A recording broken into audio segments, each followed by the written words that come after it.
ایمان پلورونکی 15مه برخه.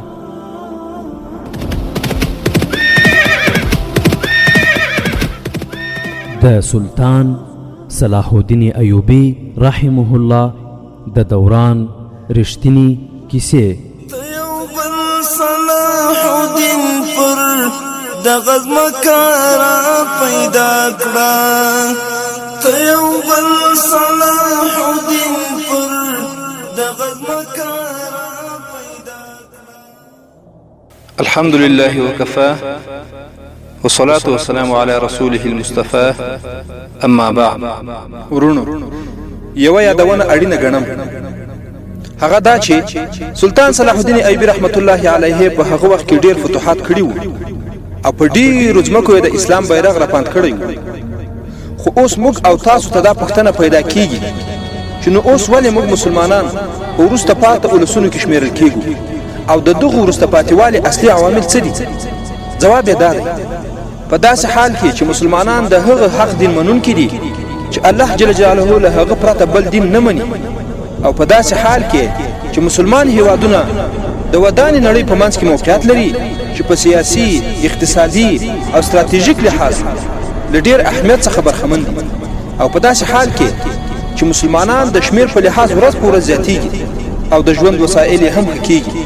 خو له دې هر څه سره بیا هم مسلمان هیوادونه له تېرو 500 کلونو راهیسې کله د یوه یرغلګر او ښکېلاکګر هیواد او کله هم د بل ته تسلط او یا تهدید لاندې وخت تېروي، او مسلمانان په نړۍ کې په وروسته پاتې ولسونو کې شمیرل کېږي. دغه بد حالت ډېر اسباب او عوامل لري چې تر ټولو اصلي او لوی عامل یې د مسلمانانو د خپل دین په مزاج او غوښتنه ځان نه پوهول دي.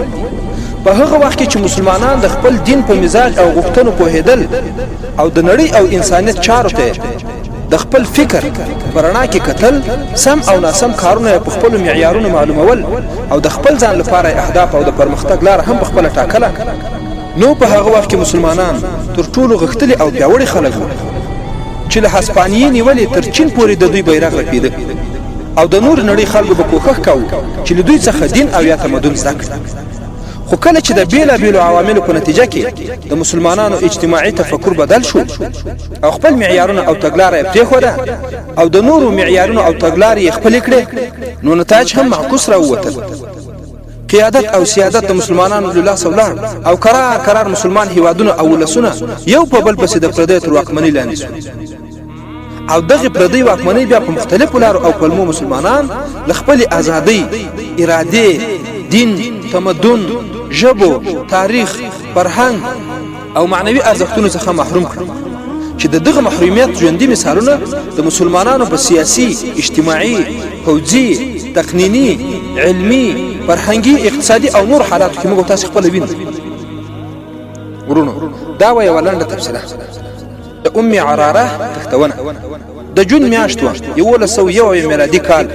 په هغه ورځ مصر له ګرمۍ نه سوځېده، په کومه ورځ چې د خلیفه العاضد استازی راغی او سلطان صلاح الدین ایوبي ته وویل چې خلیفه یاد کړی یې. د سلطان صلاح الدین ایوبي رنګ تغیر شو. استازی ته وویل خلیفه ته تر سلامونو او احتراماتو وروسته ووایه که کوم ډیر ضروري کار وي نو ووایه چې زه درشم. دا مهال دلته ځینې ضروري کارونه زما په وړاندې دي چې ستاسې او د امت مسلمه په ګټه دي چې د بیا لیدنې او کتنې په مهال به یې درته په تفصیل سره ووایم. استازی ولاړ او سلطان صلاح الدین ایوبي رحمت الله علیه له ناارامۍ نه په کوټه کې قدم وهل پیل کړل. دا د فاطمي خلافت دوره وه. په مصر کې د دې خلافت خلیفه العاضد د هغې زمانې خلیفګان پادشاهان د جمعې د لمانځه په هره خطبه کې به د الله جل جلاله او خاتم الانبیا حضرت محمد صلی الله علیه وسلم له مبارک نومونو وروسته د خلیفه نوم اخیستل کېده چې د ژوندانه مقصد یې یوازې مزې او چړچې وي. که سلطان نور الدین زنګي او سلطان صلاح الدین ایوبي نه وای او یا دوی هم د نور امیرانو په څیر او ایمان پلورونکي وای، نو د هغه زمانې خلیفګانو به اسلامي سلطنت تورلی او خوړلی و. العاضد همداسې یو خلیفه و. سلطان صلاح الدین ایوبي چې مصر ته د والي په حیث راغی، نو په لومړي سر کې العاضد څو وارې خپل دربار ته دی ورغوښتی. سلطان صلاح الدین ایوبي پوه شو چې خلیفه یوازې د دې لپاره ورغواړي چې له هغه سره دا احساس وي چې د مصر حاکم ایوبي نه بلکې خلیفه دی. هغه د سلطان صلاح الدین ایوبي درناوی کاوه هغه به خپل ځان سره کېناوه خو د هغه انداز په شاهانه او امرانه تور سره و هغه چې هر کله سلطان صلاح الدین ایوبي ځان ته وغوښت بې مقصده به غوښت او بیا به رخصتاوه سلطان صلاح الدین ایوبي چې د روم په سمندرګي کې صلیبیانو ته ماتې ورکړه او د سوداني پوځ بغاوت یې وټکاوه نو تر دې پیښو وروسته سلطان صلاح الدین ایوبي رحمت الله علیه د خلیفه په خبرو باندې دومره غوږ نه درلود سلطان صلاح الدین ایوبي رحمت الله علیه چې خلیفه د دربار کوم شان او پرتم لیده هغه په سینه کې اور لګولی و په ماڼۍ کې د زر او مرغلرو دا حال چې د خوراک څښاک لوښي د سرو زرو حالن چې مسلمان ته د سرو زرو استعمالول په دې دنیا حرام دي د شرابو په پیالو او په سراحګانو باندې مرغلرې زړول شوي حرم سرای لنجونو ډک په هغوی کې له عربي مصري مراکشي او سوداني او ترکي نجونو پرته عیسوي او یهودیان نجونې هم وي دا د هغه قوم خلیفه و چې باید ټول نړۍ ته د الله جل جلاله د توحید پیغام رسولی ورونو د نور اسلامي هیوادونو حاکمان خلا پخوا د شرابو نجونو او د نور عایشونو قرباني وو او تر اوسه پورې دي خو زموږ د خپل هیواد د ارض د بدنامۍ او زناکاریو اوازې او حقیقي ثابتې څېړنې هم د نړۍ تر هر کونجه ورسېدي چې په ار کې د اسلامي لوڼو عزتونه لوټېږي شراب خوړل کېږي عیسویت ته په پراخه کچه تبلیغ روان دی د پورته ادعاو او نور ترخو او له شرمه ډکو حقایقو څخه انټرنیټ ډک دی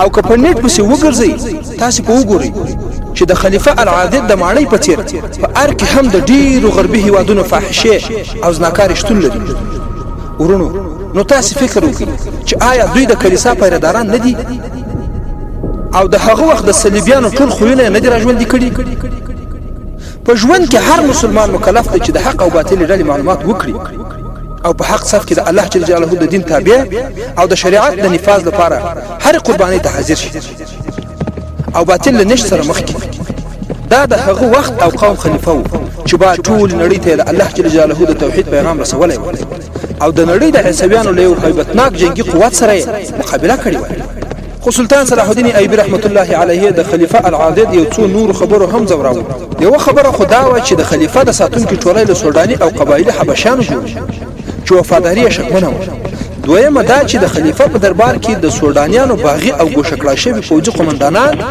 او مرستیالان سرلښکر د ځانګړي مقام څښتنان و علي بن سفیان رحمت الله علیه د سلطان صلاح الدین ایوبي رحمت الله علیه په لارښوونه د خلافت ماڼۍ ته د نوکرانو او نورو خدمتګارانو په جامه کې خپل جاسوسان لګلي د خلیفه د حرم سرای پر دوه ښځو هم د استخباراتو لپاره د کار کولو اعتماد شوی د جاسوسانو له راپورونو سره سم خلیفه د سوداني قومندانانو تر اغیز لاندې هغه د شپېته یا 15 کلونو په عمر وو خو د خپل یو ښځو په محفل کې به خوښېده د هغه له همدې کمزورۍ نه د سلطان صلاح الدین ایوبي مخالفینو ګټه اخیسته د 1101 میلادي کال په لومړیو 2-3 میاشتو کې د خلیفه د حرم سرای په ښځو کې یو ښکلې نجلۍ وزیاته شوې د حرم جاسوسو ښځو علي بن سفیان ته وویل چې 3-4 سړي په عربي جامو کې راغلل هغه نجلۍ له ځانه سره راوستې وه له هغوی سره نورې هم ډېرې ډالۍ وې نجلۍ هم د ډالۍ په توګه راوستې وه د نجلۍ نوم یې ام عراره ښودلی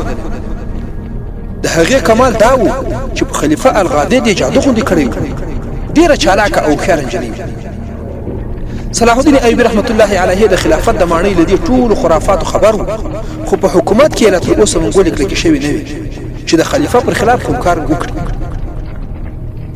تر هغه د مخه به والي د خلیفه په مخ کې ټیټېده نو ځکه مصر د بغاوتونو هیواد ګرځېدلی و هلته اسلامي خلافت و خو د اسلام بیرغ په لسکورېدو پوځ د اسلامي سلطنت په نامه خو سوداني جنرالان د ملکی چارو خودمختاره واکمنان هم او پټي اړیکې له صلیبیانو سره وې له همدې له عمله په قاهره او اسکندریه کې عیسوي کورنۍ په میشته کېدو وې په هغوی کې جاسوسان هم خو سلطان صلاح الدین ایوبي رحمت الله علیه سوداني پوځ منحل کړی و خو لا تر اوسه هم یو څو سوداني جنرالان موجود وو چې هر وخت د خطر راپورته کولو امکان موجود او د خلافت په دربار کې اغیزم پیدا کړی و سلطان صلاح الدین ایوبي رحمت الله علیه را تر دې دمه د خلافت ګدۍ ته ګوتې ورول نه غوښتل ځکه چې لا اوس هم ځینو خلکو د عایش خوښونکي خلافت په باب احساساتي افکار لرل او ځینې یې ملاتړي هم په هغو کې د چاپلوسانو د ډلې اکثریت په دې کسانو کې هغه اعلی حاکمان هم شامل وو چې د مصر د امارت په هیله ناست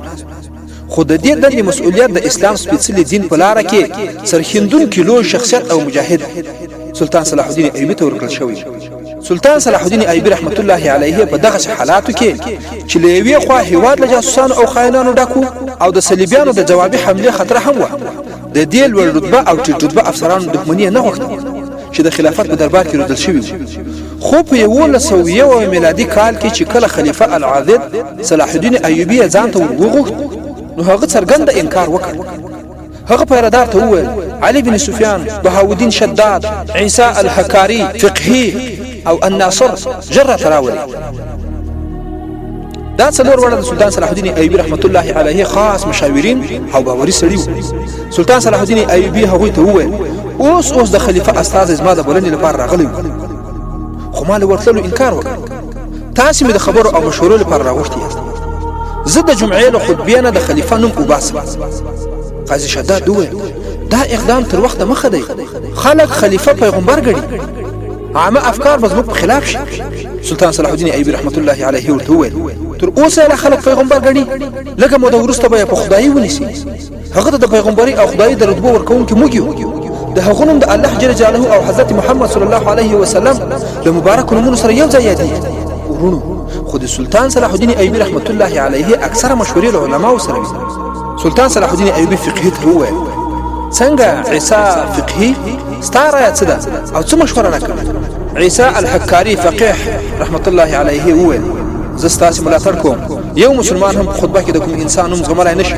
انسان هم بیا داسې شرابي، زانی او په هر ډول ناوړه چارو کې ککړ انسان.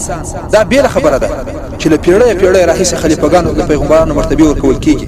څرنګه چې زه د ښاري او د دیني او مذهبي چارو مسؤل یم، نو ځکه ویلی نه شم چې په سیاسي او نظامي لحاظ به ستاسې د پرېکړو پر خلاف عکس العمل څه وي. بهاودین شداد رحمت الله علیه وویل عکس العمل به سخت وي او زموږ پر خلاف وي، خو له دې سره سره زه وایم چې دا بدعت باید ختم شي او یا د خلیفه پوخ مسلمان کړی شي او خلکو ته د خپله ټینګه مسلماني وښیي چې ممکنه نه ښکارېده. دا د ده نظر. علي بن سفیان رحمت الله علیه وویل په عامه افکارو باندې زما نه بل هېڅوک ښه نه پوهېږي. عامو خلکو تر اوسه د خلیفه شکل هم لیدلی نه دی.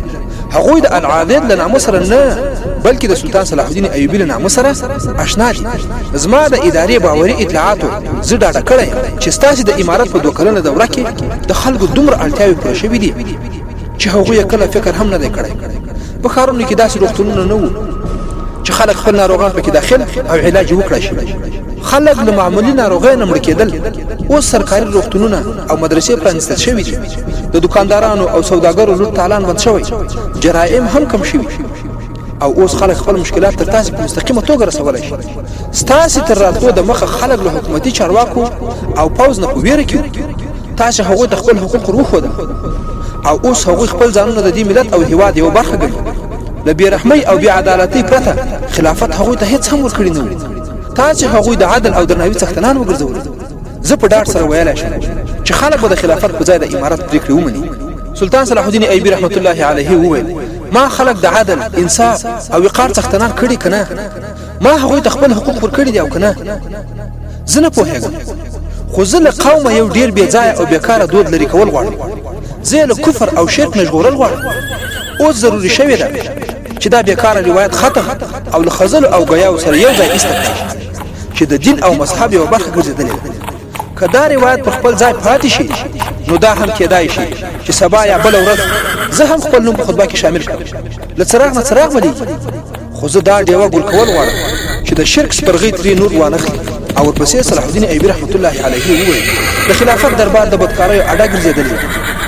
خلیفه په هغه شپه هم شراب څښلي، د حرم په ښکلاګانو کې مست پروت و. په کومه شپه چې سوډاني پوځ په موږ باندې حمله کړې وه، که زما پلان ناکام شوی وای نو په مصر کې به اسلامي بیرغ راښکته شوی و. کله چې د الله جل جلاله د لارې سپاهیان شهیدان کېدل، هغه مهال هم خلیفه شراب څښلي و. زه هغه ته د دې لپاره ورغلی وم چې په سلطنت باندې څه ډول توپان راغلی او زموږ پوځ یې زور او قوت څه ډول پای ته ورسول. هغه لکه د مست سنډا وویل شاباش شاباش، موږ ډېر خوښ شو، موږ به ستا پلار ته مبارکۍ او انعامونه ورولېږو.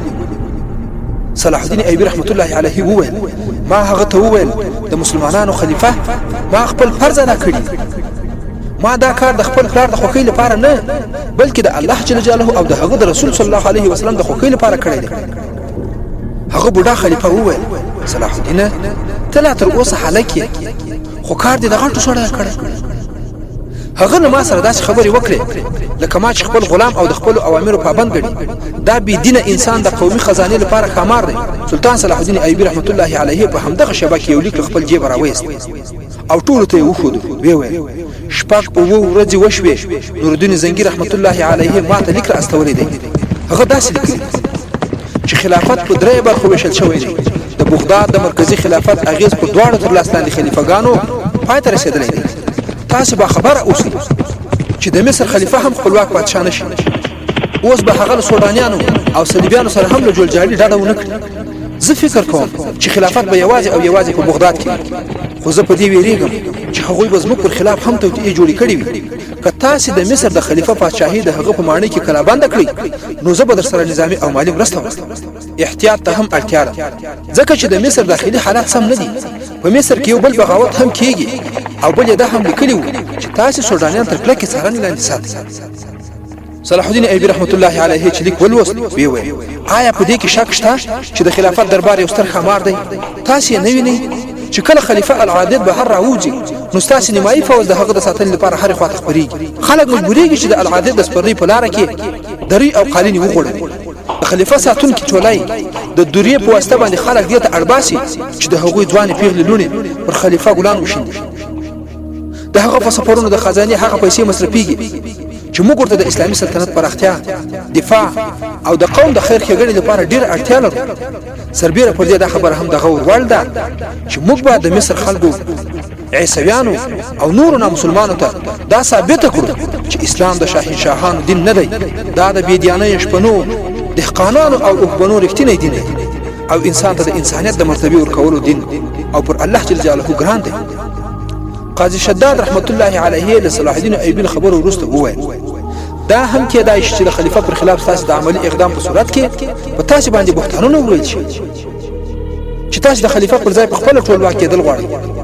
تاسو پوهیږئ چې سلطان صلاح الدین ایوبي رحمت الله علیه څه ورته وویل؟ هغه وویل د رښتیا او تل مخالفت شوی او کېږي به. نن د درواغ او باطلو جرړې ځکه کلکې شوي دي چې د مخالفت او مخالفانه عکس العمل له ویرې خلکو رښتیا ویل پرېښي دي او د حق اواز په سینو کې غلی کړی شوی. د شاهنشاهۍ د څرګندتیا ناوړه لارو چارو د خلکو په زړونو کې هغه عظمت ختم کړی دی چې د مسلمان ملت ځانګړنه وه. د خلکو په وږو نسونو باندې خپله واکمني تفل کېږي. د غلامۍ په هغو زنجیرونو تړل کېږي چې زموږ پیغمبر اکرم محمد صلی الله علیه وسلم مات کړی و. زموږ پادشاهانو خپل قوم دومره ذلیل کړی چې د خپلو مزو چړچو لپاره له صلیبیانو سره دوستي کوي. له هغوی نه پیسې غواړي او صلیبیان په کرار کرار د اسلامي سلطنت واکمنان کېږي. شداده تاسو د مخالفت خبره وکړه. موږ باید له مخالفینو ونه ویریږو. مرستیال سرلښکر ناصر وویل د قدر وړ امیر صاحب موږ له مخالفته نه ویریږو. تاسې موږ د جګړو په ډګرونو کې لیدلي یو. هغه مهال هم ونه ویریدو چې په کلابندیو کې جنګېدو. وږي تږي هم جنګېدلي یو. په داسې حالاتو کې مو هم د صلیبیانو د سیلاب مخه نیولې چې زموږ شمېر به ډېر لږ و. خو زه تاسې ته هم ستاسې یوه خبره در یادول غواړم. تاسې ویلي وو هغه حمله چې له بهر نه کېږي موږ یې په لږ شمېر سپاهیانو هم مخه نیولی سو. خو کله چې حمله له دننه نه کېږي نو موږ په ناڅاپي ډول حیران شو چې یا لویه خدایه دا څه وشول. محترم امیر صاحب کله چې د هیواد حاکمان په خپله د خلکو دښمنان شي نو ستاسې توره به په تیږې کې پړته کې وهي او نه برابر. سلطان صلاح الدین ایوبي رحمت الله علیه وویل ناصره تاسې ټیک خبره وکړه. زما توره په تیږې کې پړته کې وهي. دا د خپلو حاکمانو پر خلاف بهر راوتل نه غواړي. زما په زړه کې تل د قوم د مشرانو درناوی دی. د یو هیواد رښتیني واکمنان د ملت د سترتوب نښې وي. د قوم د عظمت او وقار څلي وي. خو تاسې ټول غور وکړئ چې زموږ په واکمنانو کې څومره عظمت او وقار پاتې دی. زه یوازې د خلیفہ العادل خبره نه کوم. له علي بن سفیان پوښتنه وکړئ د ده ادارې ته چې د موصل حلب دمشق مکې او مدینې منورې نه کوم خبرونه راځي هغه دا دي چې هر چیرې چې څوک حاکمان دي هغوی په خپلو موضوع چړچو کې ډوب او خپلواک دي. اسلامي سلطنت په کوچنۍ برخو ویشل کېږي.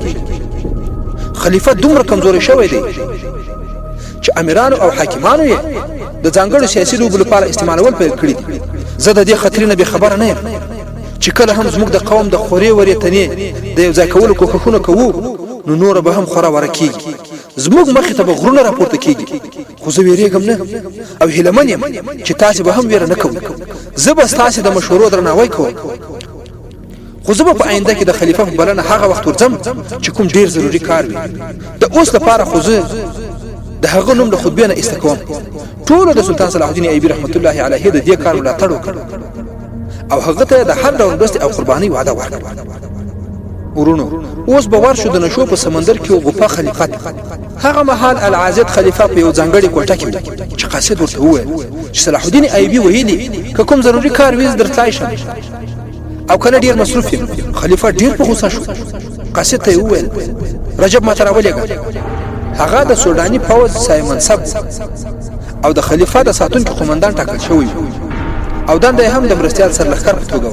او هغه د خلافت لمانې څخه لفوج او د خلیفہ د ساتونکو ټولینه ځینې چان کړی شوی سودانیان هم راټول کړي او د سلطان صلاح الدین ایوبی مخالفینو او د خلیفہ له چاپلوسانو شمیرل کېږي